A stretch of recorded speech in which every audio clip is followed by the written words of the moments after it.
guys, welcome back to my channel. এই কি হয়ে গেল আমার গলাটা? না না, এরপর মনে হচ্ছে ঠিক হয়ে যাবে। দিদি হাই।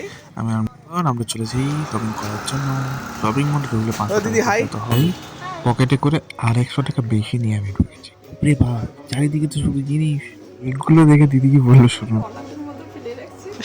বলে কি কেকগুলোকে নাকি অনাথের মতো ফেলে রেখেছে। চলো দিদিকে ফলো করা যাক। দিদি এই মলে প্রায় আসা যাওয়া করে, তাই কোথায় কি আছে অ্যাপ্রক্স দিদি সবকিছুই জানে।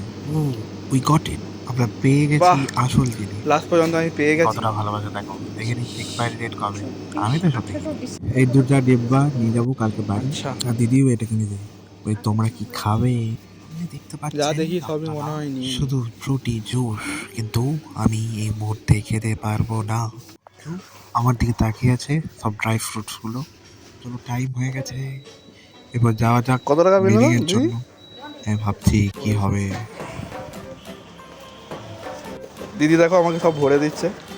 ভাগ্যিস 600 টাকা নিয়েছিলাম, বিল হয়েছে 553। তাড়াতাড়ি দেখা হচ্ছে, বাবা।